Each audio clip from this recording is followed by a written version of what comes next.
man obsessed with a podcaster kills her and her husband at their home in Redmond. The Redmond police chief says investigators are trying to serve a protection order against the suspect before the brutal murders. Fox 13's Frankie Thompson is joining us from outside of the home with details on how the two first crossed paths. The Redmond police chief says the woman and the suspect met on an app called Clubhouse, a podcast chat app for people looking for employment in the tech industry. But their communication took a very scary turn. At one point, he was calling her 100 times in a day, even threatening to burn himself and a tree at this house behind me. Court documents say investigators got involved because she told them she never gave the suspect her number or her address. In the first homicide in the city of Redmond since 2021, a crazed stalker obsessed with a woman killed her and her husband before turning the gun on himself. This is the absolute worst outcome, for a stalking case. Police Chief Darrell Lowe says this man, 38-year-old Ramin from Texas, is the suspect. He came to the neighborhood in this red truck Tuesday overnight. The suspect broke into the home via a bedroom window, that bedroom being the mother's. She did encounter the suspect. She was aware of what was occurring, and she knew or realized that she needed to get out and get help. Police say the mother of the wife ran for her life to a neighbor's house to call 911. When officers arrived, the mother and neighbor led them to the home. As officers approached the front of the home, a male later identified as the husband of the victim was seen in a doorway. As officers tried to communicate with him, he collapsed and became unresponsive.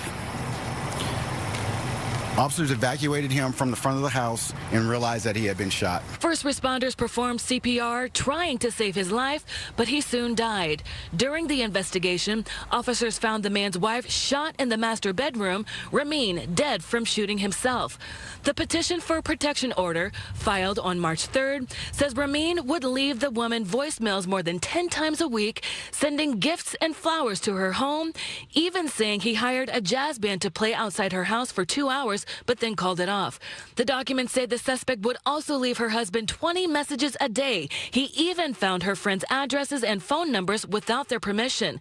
Chief Lowe says a restraining order was officially filed with the city's prosecuting attorney's office, with a hearing scheduled for March 17th. A restraining order is simply a piece of paper that allows officers to take enforcement action should a suspect violate the court order, but a piece of paper does not protect a person when someone is intent on causing them harm. Chief Lowe says it was challenging serving the order to Ramin because he was a long-haul truck driver, always traveling the country for work. It was difficult to, I'll say, pin him down to a location. It wasn't as though he was local and we had a local address to where we could either do surveillance or find him, serve the protective order, etc. He was in a different state, traveled across the country as part of his employment, so that was the biggest challenge. Chief Lowe says the woman and her family worked very closely with detectives since becoming aware of the crazed stalking situation in December 2022, even adding extra surveillance cameras to the home. In this case, the victim did everything